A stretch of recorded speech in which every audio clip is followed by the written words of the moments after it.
넌 왜 경례 안에 엑스노마라며 식판을 엎어버린 신임 여소위. 그는 사단 최고참 주임원사였다. 뒤따라오던 사단장은 경악했다. 하선우 소위의 군 생활은 한치의 오차도 없이 각 잡힌 군복과 같았다. 육군사관학교를 수석으로 졸업하고 초등군 사반 OBC 교육과정마저 1등으로 수료한 그녀에게 군대란 명확한 계급과 규정, 그리고 논리로 움직이는 거대한 제국이었다. 그녀의 머릿속에 군대는 투명한 유리 상자였고 그 안의 모든 위계 질서는 계급장으로 명쾌하게 정리되었다. 소위는 중위에게 복종하고 대위는 소령에게 복종한다. 병사는 부사관에게, 부사관은 장교에게. 이 얼마나 합리적이고 완전한 세계인가. 그녀는 이명징한 세계의 신봉자였고 스스로가 그 최전선의 선 모범이 되리라 다짐했다. 맹호사단으로 전입 온 첫날 그녀의 눈에 비친 부대의 모든 것은 규정과 절차의 실현이었다. 연병장을 가로지르는 장갑차의 묵직한 궤도 소리, 절도 있게 울려 퍼지는 구호, 저녁 식사 시간을 알리는 익숙한 나팔 소리까지. 하선우는 이 모든 것을 지휘하는 오케스트라의 새로운 연주자가 된 것만 같아 가슴이 벅찼다. 그녀의 보직은 군수참모부 소속의 보급장교. 산더미처럼 쌓인 서류와 씨름하고 일선 부대의 보급품 요청을 처리하는 일은 적성에 맞았다. 숫자는 거짓말을 하지 않았고 규정은 명확한 답을 주었기 때문이다. 문제는 숫자로 계산되지 않고 규정으로 정의되지 않는 영역에서 시작되었다. 바로 사람과 그들이 수십 년간 쌓아올린 문화라는 비정형의 데이터였다. 그날도 여느 때와 같은 점심시간이었다. 북적이는 사단 식당은 갓 튀겨낸 돈가스 냄새와 김치찌개의 시큼한 향, 그리고 수백 명의 군인이 뿜어내는 땀 냄새가 뒤섞여 기묘한 활기를 만들어내고 있었다. 하선우는 홀로 식판을 들고 창가 구석에 자리를 잡았다. 아직 부대원들과의 관계가 서먹한 탓도 있었지만 그녀는 본래 혼자 사색하며 식사하는 것을 즐기는 편이었다. 그녀의 시야에 식당의 풍경이 한눈에 들어왔다. 장교들은 장교들끼리, 부사관은 부사관들끼리, 병사들은 소속 부대별로 무리를 지어 앉아 있었다. 보이지 않는 경계선이 그들 사이에 선명하게 그어져 있는 듯 했다. 그때였다. 식당 입구로 중년의 상사 한 명이 들어섰다. 언뜻 보기에도 평범한 부사관이었지만 기이한 현상이 벌어졌다. 그가 들어서는 순간 식당의 소음이 미세하게 줄어들었다. 식사를 하던 몇몇 중사 하사들이 자리에서 일어나 목례를 했고 심지어 맞은편 테이블에 앉아있던 대위 한 명마저 그를 향해 가볍게 고개를 숙였다. 하선우는 의아했다. 규정상 식당과 같은 사적인 공간에서 특히 식사 중인 상급자에게는 경례를 생략할 수 있다. 더욱이 장교가 부사관에게 먼저 경의를 표하는 것은 일반적인 모습이 아니었다. 그녀는 대수롭지 않게 생각하며 다시 돈가스를 잘랐다. 잠시 후 또 다른 인물이 식당에 들어섰다. 이번에는 갓 임관한 듯 앳돼 보이는 다른 소위였다. 그는 입구에서부터 두리번거리더니 장교석에 앉아있던 선배들을 향해 큰 소리로 충성을 외치며 각 잡힌 경례를 붙였다. 우렁찬 목소리가 식당을 가득 메웠다. 몇몇 병사들이 힐끔거렸고 장교들은 귀찮다는 듯 손을 저었다. 하선우는 미간을 찌푸렸다. 과잉의전과 불필요한 격식. 그녀가 가장 경계하는 군 문화의 폐단이었다. 상황과 장소에 맞는 행동이 중요하지. 저건 그저 보여주기식 충성일 뿐이야. 그녀는 속으로 되뇌며 자신의 소신을 확인했다. 그때였다. 아까 모두의 주목을 받으며 들어왔던 중년의 상사가 하선우의 테이블 옆을 지나게 되었다. 그는 식판을 들고 자리를 찾고 있는 듯 했다. 그의 시선이 잠시 하선우에게 머물렀다. 그녀는 그저 묵묵히 식사를 계속했다. 눈이 마주쳤지만 그녀는 가볍게 눈인사를 하는 것조차 불필요한 아첨이라 여겼다. 자신은 장교이고 그는 부사관이다. 공식적인 업무 관계가 아닌 이상 자신이 먼저 예를 갖출 필요는 없다고 판단했다. 상사는 아무 말 없이 지나쳐 다른 테이블에 자리를 잡았다. 하지만 그의 주변에 앉아있던 다른 부사관들의 수군거림이 하선우의 귀에 날아와 박혔다. 요즘 신임 소위들은 아주 하늘 높은 줄 몰라. 주임원사님을 보고도 못 본 척하네. 배짱이 두둑한 건지 개념이 없는 건지. 사관학교에서 뭘 배운 거야, 도대체? 주임원사? 하선우의 포크가 허공에서 멈칫했다. 사단 주임원사. 부사관들의 정점에 있는 존재이자 사단장의 최측근 참모. 부대의 실질적인 살림과 병사 및 부사관들의 관리를 총괄하는 막강한 실세. 그녀는 주임원사의 얼굴을 제대로 본 적이 없었다. 전입신고 때 사단장에게만 신고를 했을 뿐 참모들과의 대면식은 아직 이루어지지 않은 터였다. 그가 바로 그 부사관계의 제왕이라 불리는 백철호 주임원사란 말인가. 하선우는 심장이 서늘해지는 것을 느꼈지만 이내 마음을 다잡았다. 주임원사라 해도 부사관은 부사관이다. 내가 규정상 잘못한 것은 없다. 그녀는 오히려 자신의 소신이 시험받고 있다고 생각했다. 여기서 고개를 숙이는 것은 불합리한 관행에 굴복하는 것이라 여겼다. 그녀는 더욱 꼿꼿하게 허리를 펴고 식사를 마저 하기 시작했다. 하지만 분위기는 이미 차갑게 식어 있었다.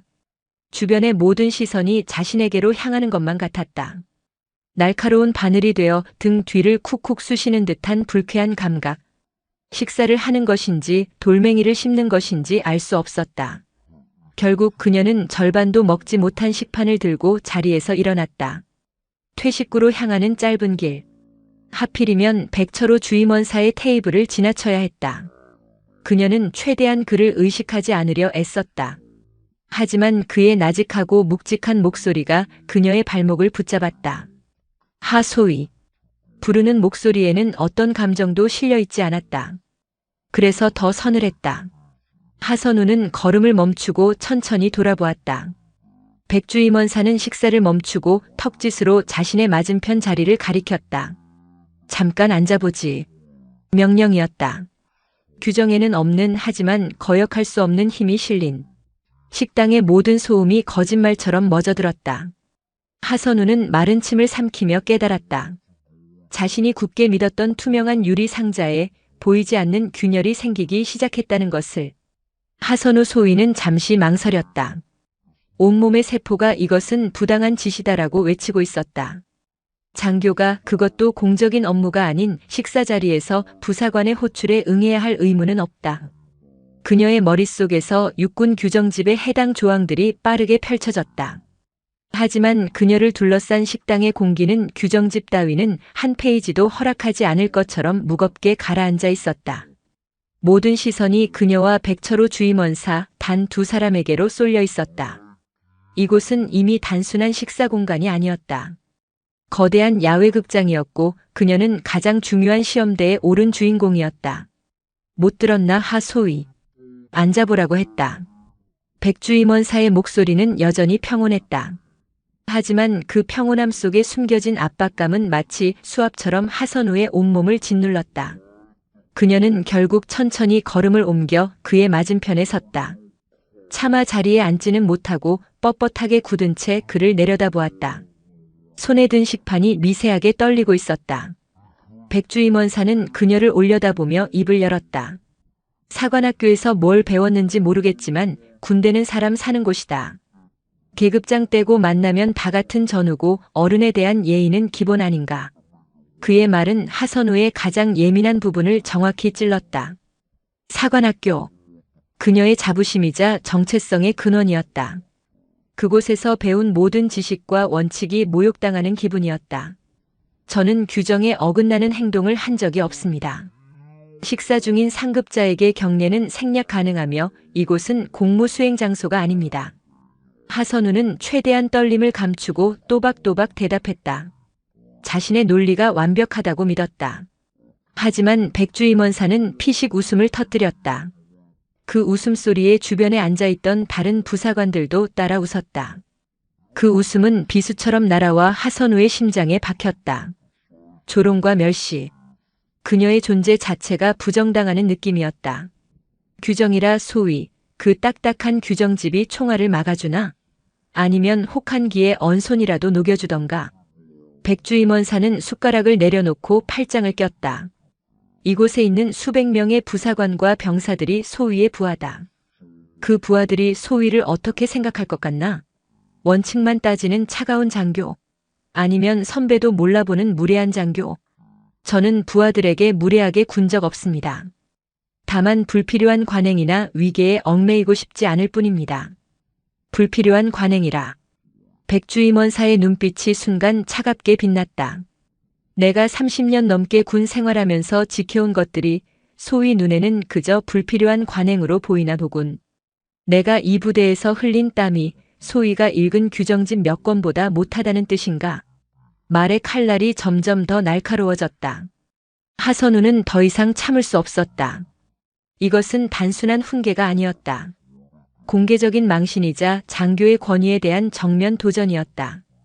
그녀의 이상과 신념이 짬이라는 무형의 폭력 앞에 무참히 짓밟히고 있었다. 분노가 머리끝까지 차올랐다. 이성과 통제력을 관장하던 뇌의 회로가 붉은 경고등을 깜빡이다가 마침내 퓨즈처럼 끊어져 버렸다. 그만하시죠. 하선우의 외침에 식당은 다시 한번 완벽한 정적에 휩싸였다. 그녀는 자신도 모르게 한 걸음 앞으로 다가섰다. 분노로 혈관이 팽창하고 심장이 미친 듯이 울렸다. 주임원사님이 군 생활을 얼마나 하셨든 이곳에서 얼마나 큰 영향력을 가지셨든 저의 지휘관은 아닙니다. 부당한 간섭과 인격 모독을 참아줄 이유가 없습니다. 그 순간 하선우는 손에 들고 있던 식판을 그대로 백주임원사의 테이블 위로 엎어버렸다. 쨍그랑. 금속 식판이 테이블에 부딪히는 굉음과 함께 먹다 남은 밥과 반찬, 김치 국물이 허공으로 튀어올랐다. 붉은 국물이 백주임원사의 깨끗한 전투복 위로 폭포수처럼 쏟아져 내렸다. 그의 얼굴과 가슴팍은 순식간에 음식물 쓰레기로 뒤덮였다. 시간이 멈췄다. 모든 것이 슬로우 모션처럼 보였다. 허공을 나는 밥알들, 포물선을 그리며 떨어지는 김치 조각, 그리고 백주임원사의 얼굴을 타고 천천히 흘러내리는 붉은 국물 한 줄기. 식당 안의 모든 군인들이 숨쉬는 것조차 잊은 듯 경악과 불신이 뒤섞인 표정으로 이 광경을 지켜보고 있었다. 감히 누구도 상상조차 할 수 없는 일이 눈앞에서 벌어졌다. 신임 소위가 사단에 살아있는 전설이자 부사관의 상징인 주임원사에게 식판을 엎었다. 이것은 단순한 하극상이 아니었다. 부대의 근간을 뒤흔드는 신성 모독과도 같은 행위였다. 백주임원사는 미동도 하지 않았다. 그는 그저 얼굴에 붙은 밥풀을 천천히 떼어내며 하선우를 뚫어지게 응시했다. 그의 눈에는 분노나 당혹감 대신 깊이를 알 수 없는 차가운 실망감과 일종의 연민마저 서려 있는 듯했다. 그 눈빛이 하선우를 더욱 비참하게 만들었다. 바로 그때였다. 식당 뒷문이 거칠게 열리며 호랑이 같은 풍채의 사단장이 들어섰다. 점심 식사를 위해 막 식당에 도착한 길이었다. 그는 눈앞에 펼쳐진 믿을 수 없는 광경과 식당을 가득 메운 살얼음 같은 침묵의 의미를 즉시 알아차렸다. 사단장의 얼굴이 순식간에 경로로 벌겋게 달아올랐다. 그의 입에서 나온 것은 목소리가 아니라 천지를 뒤흔드는 포효였다. 지금 이게 무슨 짓이야? 하선우는 그제야 정신이 번쩍 들었다. 엎질러진 식판과 음식물로 범벅이 된 주임원사, 그리고 불벼락 같은 사단장의 노성. 그녀의 시야가 빙글 돌았다. 다리가 후들거리고 온몸에 힘이 빠져나갔다. 그녀는 그 순간 자신의 손으로 무언가를 영원히 끝장내버렸음을 직감했다. 그녀가 엎은 건 음식이었지만 엎어진 건 그녀의 커리어였다. 사단장실의 공기는 북극의 빙하처럼 차갑고 날카로웠다. 하선우 소위는 거대한 원목 책상 앞에 부동자세로 서 있었다. 등 뒤로 흐르는 식은땀이 전투복을 축축하게 적셨지만 감히 미동조차 할 수 없었다. 조금 전 식당에서 벌어진 일은 마치 악몽의 한 장면처럼 비현실적으로 느껴졌다. 하지만 눈앞에서 활화산처럼 분노를 터뜨리고 있는 사단장의 모습은 그것이 끔찍한 현실임을 증명하고 있었다. 내가 지금 무슨 짓을 했는지 알고나 있나, 하소위. 사단장은 책상을 주먹으로 내리쳤다. 묵직한 굉음과 함께 책상 위의 결제 서류들이 공중으로 튀어올랐다. 내가 식판을 엎은 대상이 누군지 알아? 백주임원사야. 내가 이 사단에 부임하기 전부터, 아니, 내가 대위였던 시절부터 이 부대를 지켜온 산증인이라고. 이 사단의 모든 땅과 모든 장비와 모든 병사의 이름을 내 손바닥보다 훤히 꿰고 있는 사람이야. 사단장의 목소리는 분노를 넘어 절망에 가까운 감정으로 떨리고 있었다. 나는 전투준비 태세를 지휘하지만 백주임원사는 이 부대의 영혼을 지휘하는 사람이다. 병사 하나가 밤에 잠을 못 자면 그 이유를 알아내 다독이는 사람이고 초급 간부가 부대 생활에 힘들어하면 아버지처럼 등을 두드려주는 사람이라고.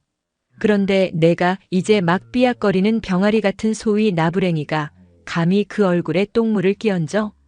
하선우는 입술을 깨물었다. 소위 나부랭이. 그녀의 모든 노력과 성취가 한순간에 하찮은 것으로 전락했다. 하지만 변명할 수도 항변할 수도 없었다. 그녀가 저지른 일의 무게가 목을 짓누르고 있었다. 내 눈에는 그저 늙은 부사관으로 보였겠지. 내가 배운 규정집에는 없는 비합리적인 권력으로 보였을 거야. 맞아, 백주임원사는 계급 이상의 힘을 가지고 있지. 그런데 그 힘이 어디서 나왔는지 아나? 30년 넘게 군복을 입고 가장 낮은 곳에서 가장 굳은 일을 도맡아 하며 자기 자신보다 부대와 부하들을 먼저 생각하는 희생정신에서 나온 거야. 그건 존경이지 권력이 아니란 말이다. 사단장은 거친 숨을 몰아쉬며 하선우의 앞으로 다가왔다. 그의 눈은 실망과 경멸로 가득 차 있었다. 너는 장교의 자격이 없다. 장교는 계급으로 부하를 누르는 사람이 아니라 인격과 실력으로 존경을 얻어 부하들을 이끄는 사람이야. 너는 오늘 이 사단의 모든 장병들 앞에서 장교의 명예를 더럽혔고 부대의 기강을 무너뜨렸어. 그는 다시 책상으로 돌아가 수화기를 들었다. 인사참모 연결해. 당장. 짧은 통화가 끝나고 사단장은 하선우에게 최종 선고를 내리듯 말했다. 하선우 소위 보직 해임이다. 그리고 즉시 징계위원회에 회부하겠다. 내일 아침까지 경위서를 작성해서 제출하도록. 나가봐. 보직 해임 징계위원회. 단어 하나하나가 비수가 되어 날아와 그녀의 가슴에 박혔다. 사단장실을 어떻게 걸어 나왔는지 기억나지 않았다. 복도를 걷는 내내 모든 시선이 그녀에게 쏟아지는 것 같았다. 동정, 호기심 그리고 경멸이 뒤섞인 눈빛들. 한때 그녀에게 경의를 표했던 병사들은 이제 그녀를 피하기에 급급했고 동기나 선배 장교들은 못 본 척 고개를 돌렸다. 그녀가 속한 군수참모부 사무실의 분위기는 싸늘하게 얼어붙어 있었다. 그녀의 책상은 마치 전염병 환자의 자리처럼 모두가 기피하는 섬이 되어 있었다. 아무도 그녀에게 말을 걸지 않았고 눈도 마주치지 않았다. 그녀는 투명인간이 되었다. 아니, 투명인간보다 못한 부대의 수치이자 골칫덩어리가 된 것이다. 그날 오후 그녀는 자신의 모든 짐을 관사로 옮겨야 했다. 보직 해임된 장교는 사무실에 머물 수 없었다. 텅 빈 책상을 정리하며 그녀는 불과 몇 시간 전까지만 해도 이 자리에서 부대의 발전에 기여하겠다며 열정에 불타던 자신의 모습을 떠올렸다. 모든 것이 한순간에 신기루처럼 사라졌다. 관사로 돌아온 하선우는 좁은 방 한가운데에 주저앉았다. 사방의 벽이 그녀를 압박해오는 것 같았다. 군복을 입은 채로 침대에 쓰러져 멍하니 천장만 바라보았다. 머릿속이 하얗게 비어 아무런 생각도 할 수 없었다. 분노도 억울함도 후회도 느껴지지 않았다. 그저 거대한 공허함이 그녀를 삼키고 있을 뿐이었다. 그녀가 굳게 믿었던 합리성의 세계, 규정과 원칙의 성은 산산조각이 났다. 그녀는 그 성 안에 갇혀 바깥 세상을 보지 못했던 어리석은 공주였을 뿐이다. 성벽 밖에는 규정집에 기록되지 않은 더 크고 강력한 법칙이 존재했다. 경험에 대한 존중, 희생에 대한 예우, 그리고 사람의 마음에 대한 이해. 그녀는 그 모든 것을 무시했다. 계급은 높아도 군대는 순서였다. 누군가 흘리듯 했던 말이 뇌리에서 떠나지 않았다. 그 순서라는 것의 의미를 이제야 뼈저리게 깨닫기 시작했다. 그것은 단순히 먼저 입대했다는 서열이 아니었다. 부대에 대한 기여와 헌신의 깊이가 만들어낸 보이지 않는 위계였다. 창밖으로 해가 지고 있었다. 붉은 노을이 마치 그날 식당에서 흩뿌려졌던 김치 국물처럼 보였다. 하선우는 눈을 감았다. 내일 아침 그녀는 자신의 손으로 자신의 군 생활에 대한 사망 선고문이나 다름없는 경위서를 써야 한다. 얼어붙은 요새에 갇힌 그녀에게 탈출구는 보이지 않았다. 밤은 칠흑 같은 절망의 색이었다. 하선우 소위는 뜬 눈으로 밤을 지새웠다. 관사의 작은 창문으로 스며드는 새벽의 희미한 빛이 그녀의 얼굴을 유령처럼 비췄다. 경위서를 써야 했다. 어젯밤 사단장이 내린 마지막 명령이었다. 하지만 펜을 든 손은 천근만근 무거웠고 백지를 마주한 머릿속은 뒤엉킨 실타래처럼 혼란스러웠다. 무엇을 써야 하는가? 저는 군인으로서의 본분을 망각하고 상급 부사관에게 씻을 수 없는 모욕을 주었습니다. 라는 식의 반성문? 아니면 저는 군대 내의 비합리적인 관행에 저항하려 했으나 그 방식이 미숙했습니다. 라는 식의 항변? 어느 쪽도 그녀의 심정을 온전히 담아내지 못했다. 그녀의 행동은 분노에서 비롯되었지만 그 분노의 뿌리에는 자신이 옳다는 굳건한 신념이 자리하고 있었다. 그러나 그 신념은 이제 산산조각 나버렸다.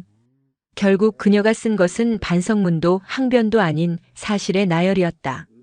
언제, 어디서, 누구와 무슨 일이 있었는지. 마치 제3자의 사건 보고서를 작성하듯 건조하고 기계적인 문장들을 채워나갔다. 그것이 그녀가 할 수 있는 유일한 자기 방어였다. 감정을 배제함으로써 스스로의 비참함을 외면하고 싶었는지도 모른다. 경위서를 들고 찾아간 사단장실은 굳게 닫혀 있었다. 비서실의 행정병은 그녀를 본체만체하며 인사참모에게 직접 제출하라는 말만 기계처럼 반복했다.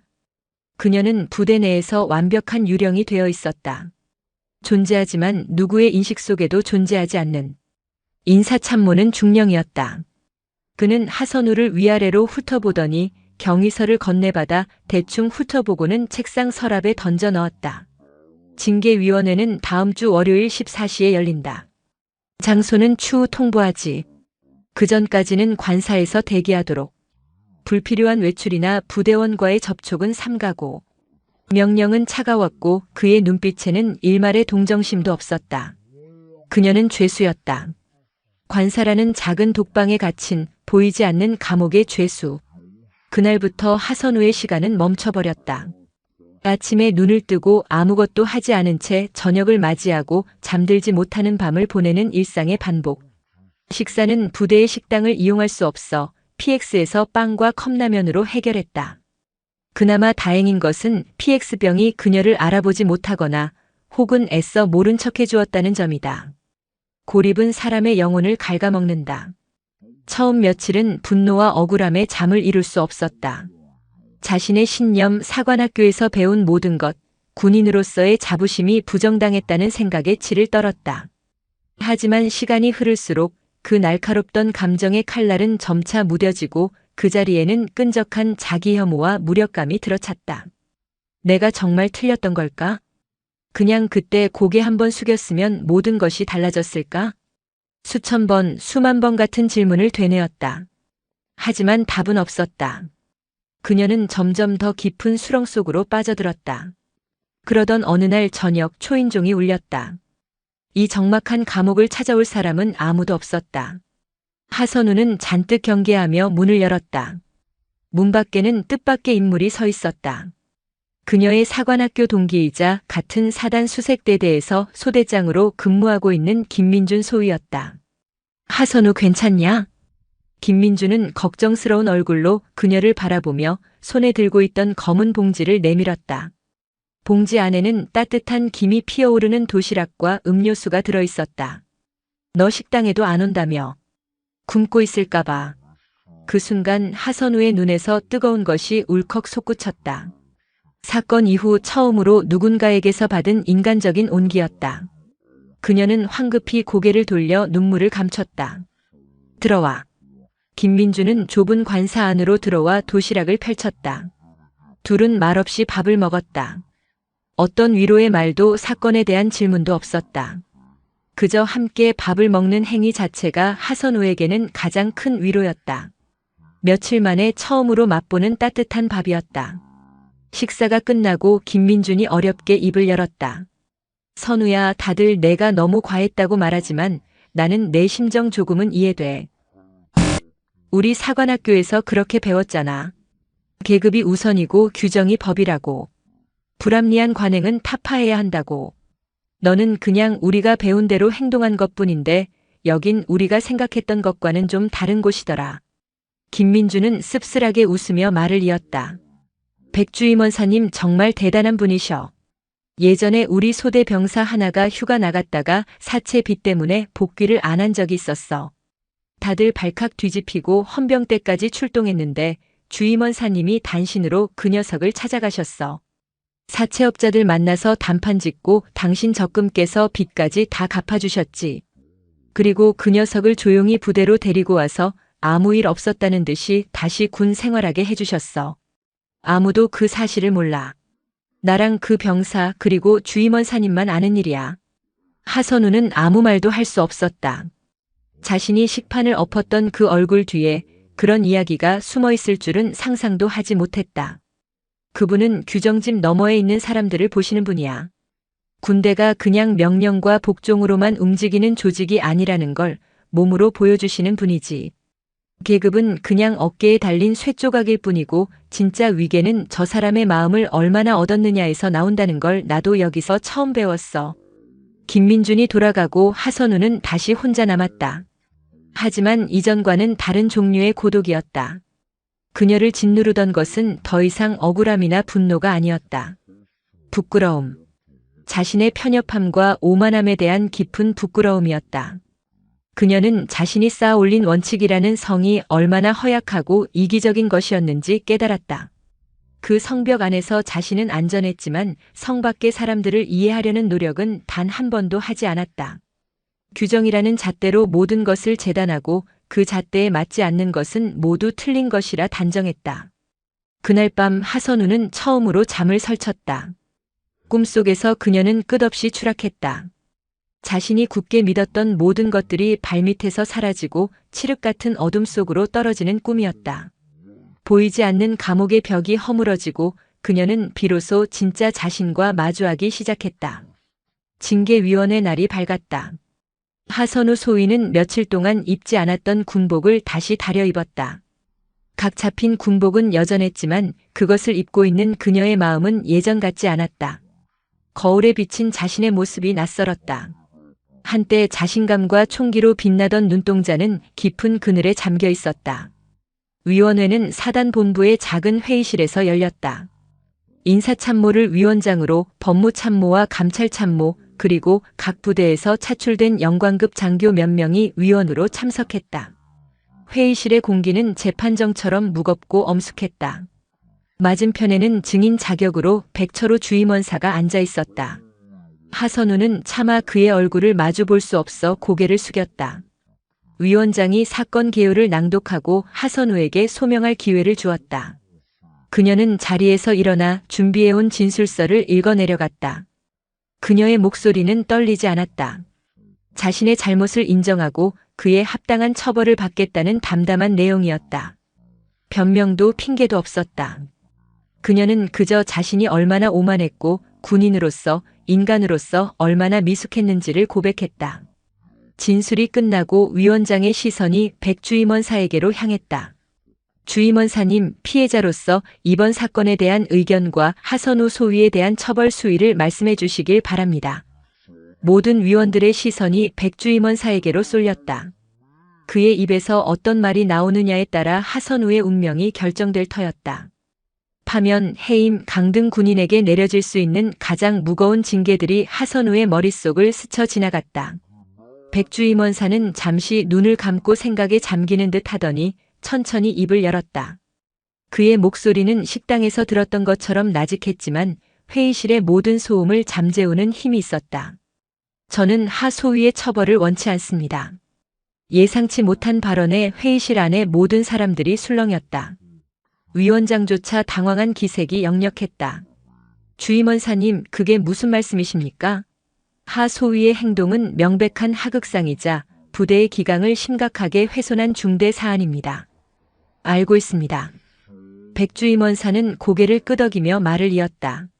하지만 이번 일은 전적으로 하 소위만의 잘못이 아닙니다. 저에게도 책임이 있습니다. 그는 자리에서 일어나 하선우를 향해 몸을 돌렸다. 그리고 모두가 지켜보는 앞에서 깊이 고개를 숙였다. 하 소위에게 그리고 이 자리에 계신 모든 장교분들에게 모든 부사관들을 대표해서 제가 사과드립니다. 군 생활의 선배로서 먼저 다가가 신임 장교의 어려움을 헤아리지 못했습니다. 소통하려는 노력 대신 짬이라는 낡은 권위로 훈계하려 했습니다. 결국 젊은 장교에게 씻을 수 없는 상처를 주고 부대에 큰 무리를 일으킨 점 진심으로 사죄합니다. 충격이었다. 사단에 살아있는 전설, 부사관계의 제왕이 이제 막 임관한 신임 소위에게 고개를 숙이고 있었다. 하선우는 눈앞의 광경을 믿을 수 없었다. 그녀의 심장이 세차게 방망이질 쳤다. 온몸에 피가 역류하는 듯한 전율이 그녀를 덮쳤다. 백주임원사는 고개를 들고 다시 위원들을 향해 말했다. 하소위는 이제 막 군대라는 새로운 세상에 발을 디딘 젊은이입니다. 누구보다 뜨거운 열정과 정의감을 가지고 우리 군에 왔습니다. 다만 그 방식이 조금 서툴고 우리가 사는 세상에 대한 이해가 부족했을 뿐입니다. 꺾어야 할 나쁜 싹이 아니라 이제 막 피어나려는 소중한 새싹입니다. 물을 주고 햇볕을 쬐어주면 누구보다 훌륭한 나무로 성장할 제목입니다. 이 늙은이의 체면 때문에 우리 군이 소중한 인재 하나를 잃는 우를 범해서는 안 됩니다. 그의 목소리에는 진심이 담겨 있었다.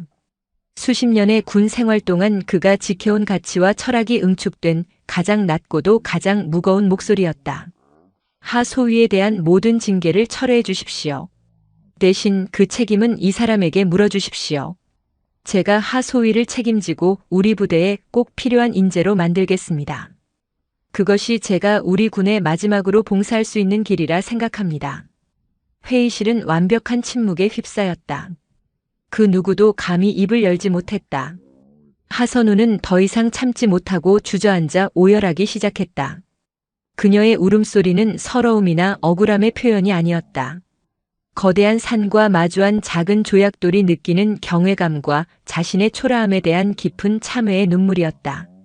자신이 그토록 경멸했던 짬이라는 것의 진짜 무게를 그녀는 그 순간 온몸으로 깨달았다. 그것은 단순히 시간을 견뎌낸 낡은 관성이 아니었다. 수많은 실수와 실패를 끌어안고 자신보다 조직과 부하들을 먼저 생각하는 책임감의 무게였다. 진짜 위계란 계급장에서 나오는 것이 아니라 그 사람의 그릇의 크기에서 비롯된다는 것을 그녀는 비로소 알게 되었다. 위원장이 무겁게 입을 열었다. 주임원사님의 뜻 잘 알겠습니다. 위원회는 잠시 정회하고 논의를 거쳐 최종 결정을 내리도록 하겠습니다. 하선우의 징계위원회는 그렇게 예상치 못한 방향으로 흘러가고 있었다. 징계위원회가 정회되고 하선우는 복도 의자에 홀로 앉아 있었다. 아직도 심장이 세차게 뛰고 귓가에는 백주임원사의 목소리가 맴돌았다. 자신의 군 생활이 끝났다고 생각했던 순간 가장 예상치 못한 사람이 그녀에게 손을 내밀었다. 그것도 자신에게 가장 큰 모욕을 당했던 바로 그 사람이. 잠시 후 회의실 문이 열리고 백주임원사가 나왔다. 그는 복도 끝 자판기에서 따뜻한 캔커피 2개를 뽑아 하나를 하선우에게 건넸다. 그녀는 떨리는 손으로 커피를 받아들었다. 많이 놀랐나? 백주임원사가 그녀의 옆에 앉으며 나직이 말했다. 하선우는 아무 말도 할 수 없었다. 그저 고개만 숙인 채 뜨거운 캔을 만지작거렸다. 내가 한 말은 진심이다. 이번 일은 나에게도 큰 가르침을 줬어. 나 역시 내 방식만이 옳다고 생각하는 늙은 꼰대였을 뿐이야. 하소위의 그 식판이 아니었다면 나는 그걸 평생 깨닫지 못했을지도 모르지. 그는 쓴웃음을 지으며 커피를 한 모금 마셨다. 주임원사님 저는 정말. 하선우의 목소리가 갈라져 나왔다. 됐다. 다 지난 일이야. 중요한 건 앞으로지. 백주임원사는 그녀의 어깨를 툭툭 두드렸다. 그 투박하고 따뜻한 손길에 하선우는 또다시 눈물이 쏟아질 것 같았다. 그런데 말이야 하소위. 백주임원사의 목소리가 조금 낮아졌다. 내가 하소위를 위해 이렇게까지 나서는 데는 사실 다른 이유도 하나 있어. 하선우는 의아한 표정으로 그를 쳐다보았다. 혹시 하재식이라는 이름 들어본 적 있나? 하선우의 심장이 쿵 하고 내려앉았다. 하재식. 잊으려야 잊을 수 없는 이름. 15년 전 육군 대위로 복무 중 작전 지역에서 불의의 사고로 순직한 그녀의 아버지 이름이었다. 어떻게 아버지를? 백주임원사는 먼 곳을 바라보며 희미하게 웃었다. 내가 하사 갓달고 처음 배치받았던 부대의 소대장님이셨지.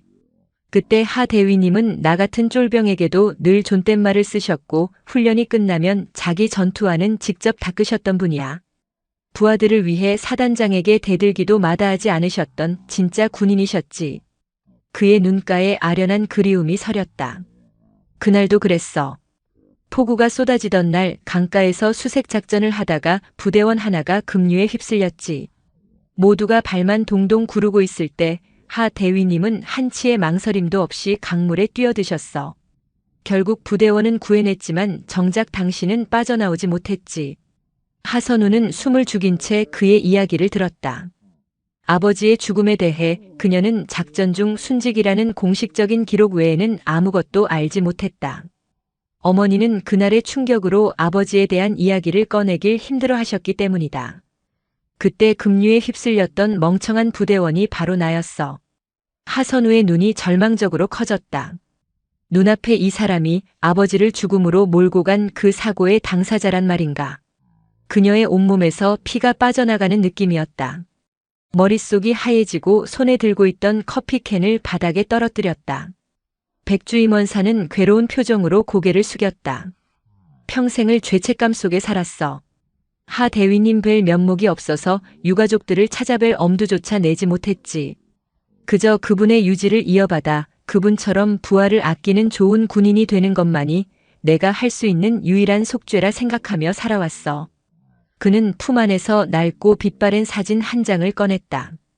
젊은 시절의 아버지와 앳된 청년의 모습을 한 백주임원사가 어깨동무를 하고 활짝 웃고 있는 사진이었다. 사단의 하선우 소위라는 신임 장교가 전입 왔다는 이야기를 듣고 혹시나 하는 마음에 알아봤지. 그리고 자네를 처음 식당에서 봤을 때 나는 한눈에 알 수 있었어. 그 당찬 눈빛과 꼿꼿한 자세가 젊은 시절 하 대위님을 그대로 빼닮았더군.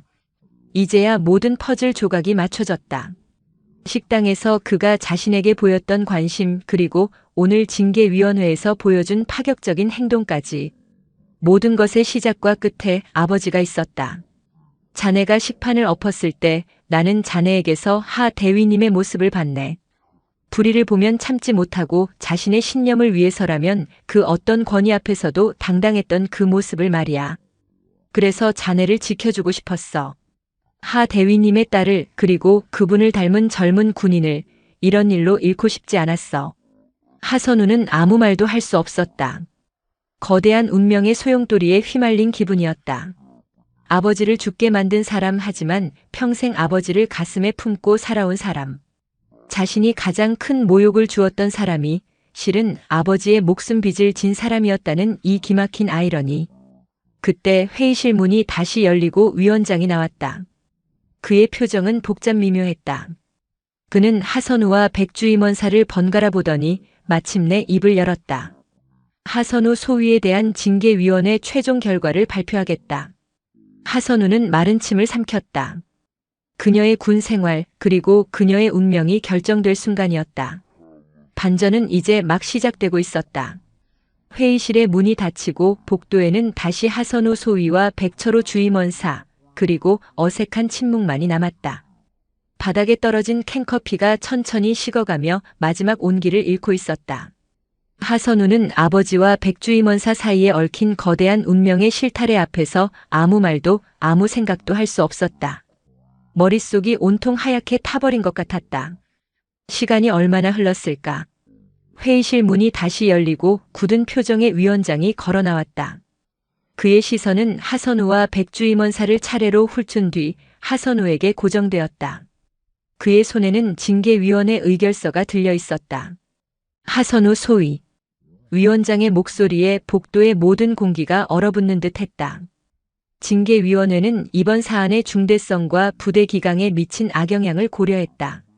동시에 사건의 당사자인 백철호 주임원사의 진술과 하소위가 보인 깊은 반성의 태도를 참작했다. 그는 잠시 말을 멈추고 의결서를 내려다보았다. 그 짧은 순간이 하선우에게는 영원처럼 느껴졌다. 위원회는 하선우 소위에 대한 파면, 해임, 강등 등의 중징계는 기각한다. 안도의 한숨을 내쉴 틈도 없었다. 위원장의 말은 곧바로 이어졌다. 그러나 하 소위의 행동에 대한 책임은 반드시 물어야 한다. 이에 위원회는 다음과 같이 의결한다. 하선우 소위를 현 보직에서 해임하고 금일부로 제23보 병연대 수색중대 제1소대장으로 보직을 명한다. 수색중대 소대장. 그 단어를 듣는 순간 하선우는 자신의 귀를 의심했다. 수색중대, 그것도 최전방 GOP 경계작전을 담당하는 연대의 소대장이라니. 그곳은 사단 내에서도 가장 훈련 강도가 높고 근무 환경이 열악하기로 소문난 곳이었다. 잠시의 실수도 용납되지 않는 실전과 같은 긴장감이 365일 내내 흐르는 곳. 그곳은 장교들의 무덤이라고도 혹은 영웅의 산실이라고도 불리는 극단의 장소였다. 이것은 사실상의 좌천이었다. 문제 장교를 가장 힘든 곳으로 보내버리는 군대식의 전형적인 징벌이었다. 하지만 동시에 그것은 기회이기도 했다. 다시 시작할 수 있는, 군인으로서 재기할 수 있는 마지막 기회. 위원장은 서류를 하선우에게 건네며 말했다. 백주임원사께서 하 소위를 책임지고 훌륭한 인재로 만들겠다고 하셨더군. 위원회는 그 약속을 믿고 하 소위에게 군인으로서 명예를 회복할 마지막 기회를 주기로 결정했다. 수색중대 소대장은 책상에 앉아 규정집만 들여다봐서는 단 하루도 버틸 수 없는 자리다. 병사들과 함께 구르고 함께 숨쉬고 함께 책임져야만 하는 자리지. 그곳에서 백주임원사가 말한 진짜 위계가 무엇인지, 사람을 얻는 리더십이 무엇인지 몸으로 배우도록. 이것은 징계이자 사단이 하 소위에게 거는 마지막 기대다. 하선우는 떨리는 손으로 인사명령서를 받아들었다. 차가운 종이의 감촉이 꿈이 아닌 현실임을 말해주고 있었다. 그녀는 고개를 들어 위원장, 그리고 그 뒤에 서 있는 백주임원사를 바라보았다. 백주임원사는 그저 묵묵히 고개를 끄덕여 보일 뿐이었다. 그날 오후 하선우는 단출한 자신의 짐을 꾸렸다.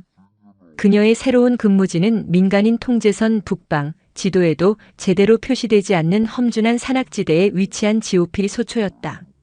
떠나기 전 백주임원사가 그녀를 찾아왔다. 그는 아무 말 없이 낡은 수첩 하나를 건넸다. 자네 아버님이 쓰시던 수첩일세. 유품을 정리하다가 내가 간직해왔지. 하선우는 조심스럽게 수첩을 펼쳤다. 안에는 삐뚤빼뚤한 글씨로 훈련 계획, 부대 관리 지침 같은 것들이 적혀 있었다. 그리고 수첩의 마지막 장에 아버지의 필체로 보이는 짧은 문장이 적혀 있었다. 지휘관은 앞에서 이끌거나 뒤에서 미는 사람이 아니다. 그저 병사들 곁에서 함께 걷는 사람이다. 하선우는 그 문장에서 눈을 뗄 수 없었다. 아버지의 유품이자 유언과도 같은 그 문장이 그녀의 가슴에 깊이 새겨졌다. 백주임원사가 나직하게 말했다. 하 대위님은 늘 그렇게 말씀하셨지. GOP 소초 생활 힘들고 외로울 게다. 하지만 기억하게. 자네는 혼자가 아니야. 자네 곁에는 소대원들이 있고 이 늙은이도 항상 자네를 지켜보고 있을 테니. 가서 자네 아버지처럼 훌륭한 지휘관이 되게. 그것이 마지막 인사였다. 하선우는 수첩을 가슴에 품고 새로운 명령이 기다리는 곳으로 향하는 군용 트럭에 몸을 실었다. 차창 밖으로 익숙했던 사단의 풍경이 빠르게 멀어져 갔다. 그녀가 믿었던 세계는 무너졌고 그녀의 커리어는 엎어졌다. 하지만 이제 폐허가 된 그 자리에서 새로운 희망의 싹이 움트고 있었다. 판결은 내려졌고 그녀의 진짜 군 생활을 위한 새로운 명령이 시작된 것이다. GOP 철책선에 겨울이 찾아왔다. 칼날 같은 바람이 능선을 핥히고 지나갈 때마다 온 세상의 소리가 얼어붙는 듯 했다. 하선우 소위가 강철 능선이라 불리는 이곳의 소초장으로 부임한 지 석 달이 지났다. 그녀의 희고 가늘었던 손은 거친 혹한기 훈련과 진지 보수 작업으로 온통 굳은 살이 박이고 상처투성이었다. 사관학교 교재의 잉크 냄새 대신 그녀의 몸에서는 화약 냄새와 마르지 않은 땀 냄새가 배어났다. 처음은 지옥과 같았다. 식판 소위라는 불명예스러운 꼬리표는 그녀보다 먼저 소초에 도착해 있었다. 병사들은 대놓고 그녀를 무시했고 10수년 경력의 베테랑인 이 중사는 사사건건 그녀의 지시에 토를 달았다. 그녀가 규정과 절차를 이야기하면 병사들은 뒤에서 비웃었다. 책상 물림 소대장님이 또 책 편다. 하선우는 반박하지 않았다. 그녀는 아버지의 수첩에 적힌 문장을 매일 밤 읽고 또 읽었다. 함께 걷는 사람. 그녀는 말 대신 행동으로 보여주기로 했다. 경계 근무표를 짤 때 그녀는 가장 춥고 힘든 새벽 시간대에 자신의 이름을 가장 먼저 집어넣었다. 누군가 해야 할 일이라면 자신이 먼저 했다. 철책을 점검하는 순찰길, 수십 킬로미터에 달하는 가파른 산길을 그녀는 단 한 번도 열외 없이 병사들과 함께 걸었다. 눈이 무릎까지 쌓이는 날에는 가장 앞에서 무거운 군장으로 길을 냈고 비가 쏟아지는 날에는 흠뻑 젖은 병사들의 손에 따뜻한 커피를 쥐어주었다. 그녀는 더 이상 규정집을 들이밀지 않았다. 대신 병사들의 얼굴과 이름을 외우고 그들의 가족사와 고민을 들어주었다. 휴가에서 복귀하는 병사가 있으면 그의 여자친구 안부부터 물었다. 그녀는 지시하는 사람이 아니라 질문하는 사람이 되어갔다. 이 중사의 풍부한 경험을 존중했고 중요한 결정을 내리기 전에는 반드시 그의 의견을 구했다. 변화는 서서히 하지만 분명하게 찾아왔다. 어느 날 밤 야간 경계 근무 중이었다. 매복호 안에서 입김을 불며 추위를 견디고 있는데 옆에 있던 김상병이 불쑥 물었다. 소대장님은 어쩌다 여기까지 오셨습니까? 들리는 소문으로는 사단 본부에서 큰 사고를 치셨다던데.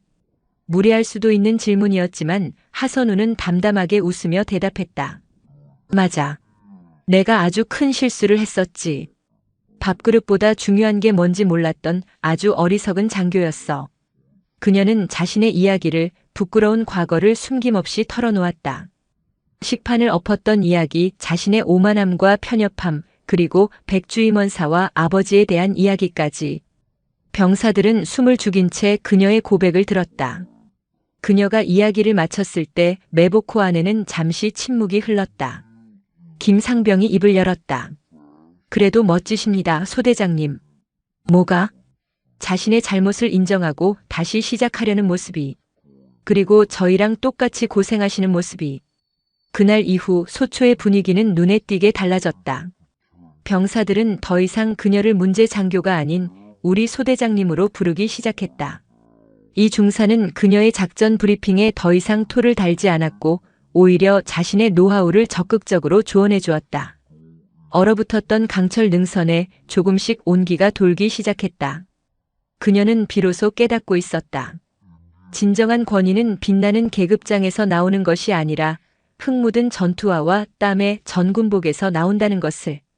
리더십이란 완벽한 논리로 상대를 제압하는 것이 아니라 자신의 불완전함을 솔직하게 인정하고 함께 걸어가려는 진심에서 시작된다는 것을. 아버지의 수첩 마지막 장에 그녀는 자신의 글씨로 한 문장을 덧붙였다.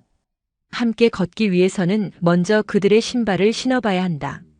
하선우는 더 이상 사관학교 수석 졸업생 하선우가 아니었다. 강철 능선의 혹독한 겨울 속에서 그녀는 이름 없는 병사들과 함께 숨쉬고 성장하는 소대장 하선우로 다시 태어나고 있었다.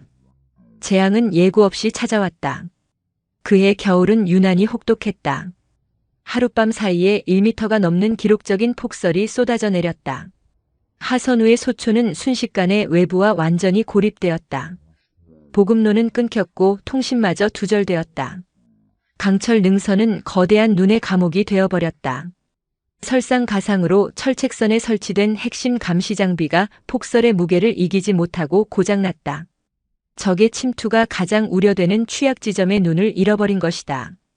이 중사의 얼굴이 하얗게 질렸다. 소대장님, 큰일 났습니다.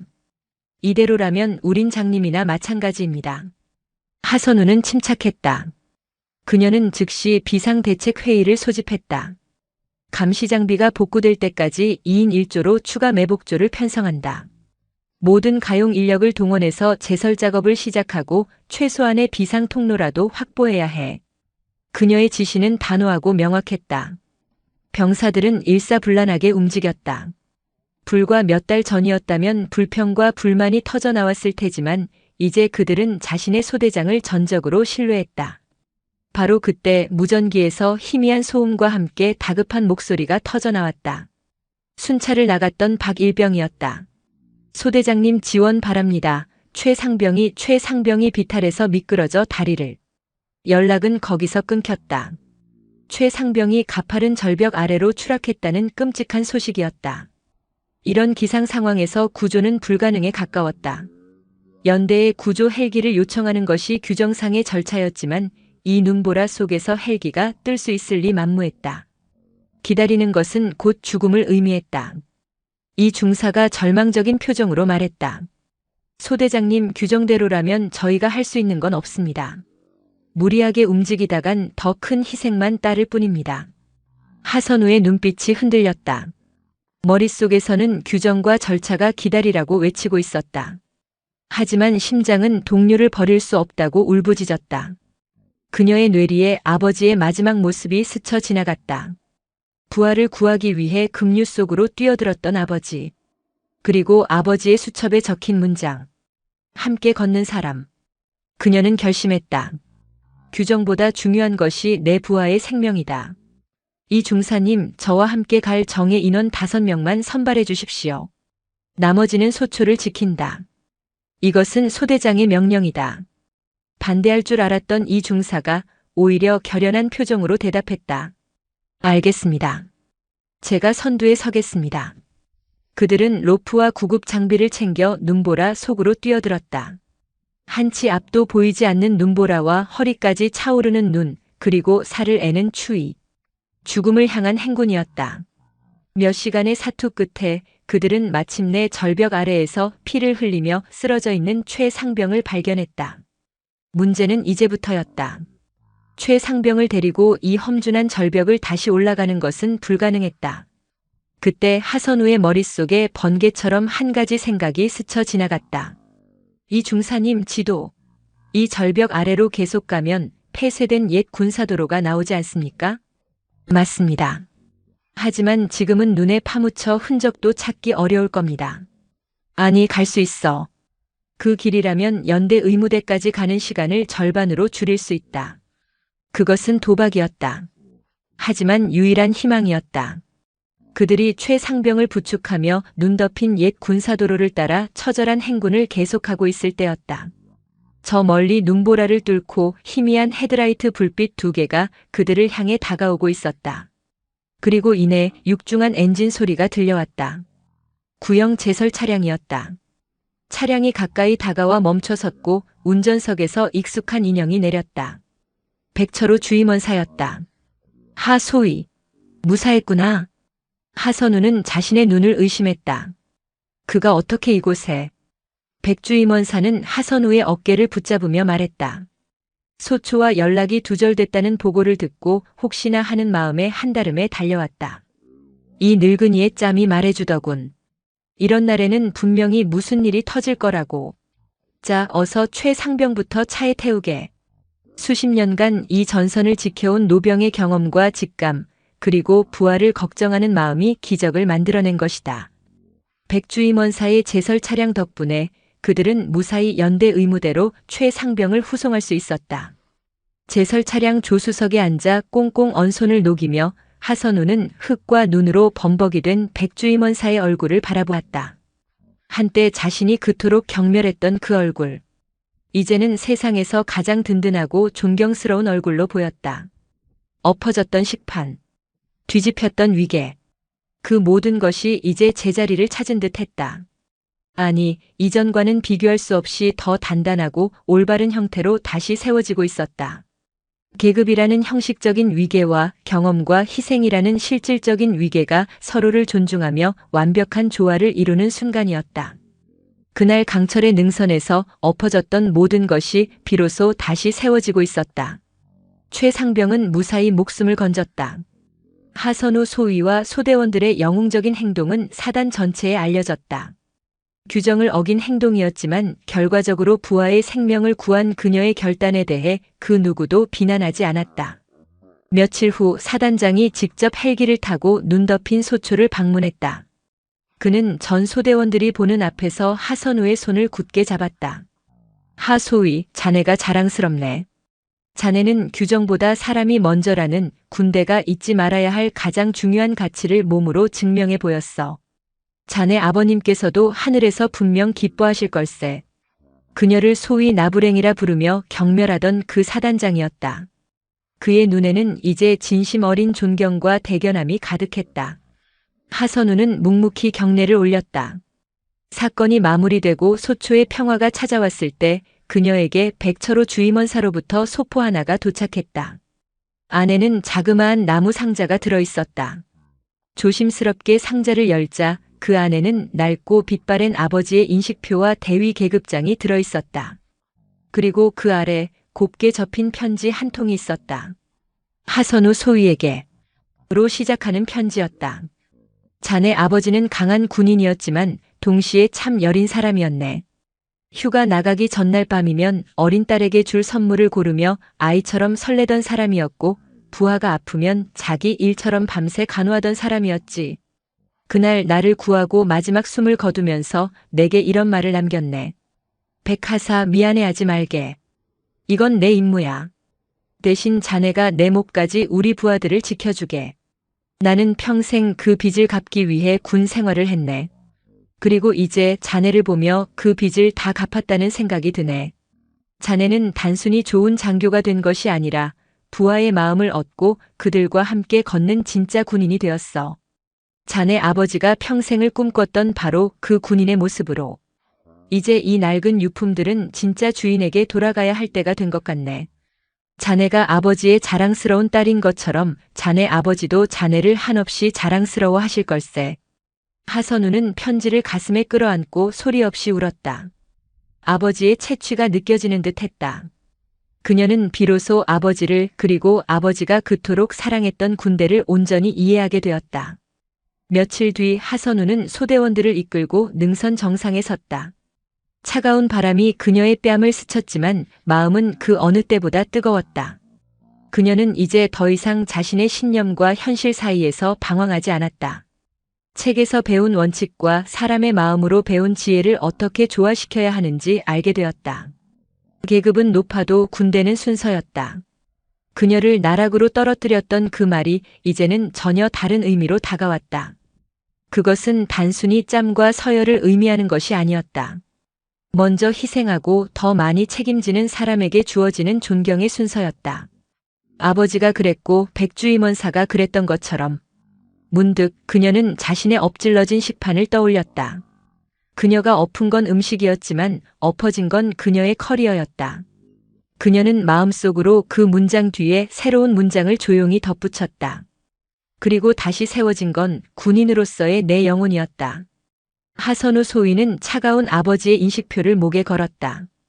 그것은 마치 아버지께서 그녀의 어깨를 감싸 안아주는 듯한 온기를 전해주었다. 그녀는 결연한 표정으로 돌아서서 자신을 믿고 따르는 소대원들을 바라보았다. 그리고 힘차게 외쳤다. 자, 이제 다시 시작하자. 우리의 임무를.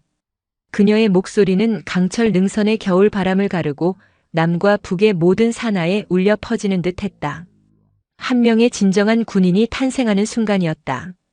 영상이 마음에 드셨다면 구독과 좋아요 부탁드립니다.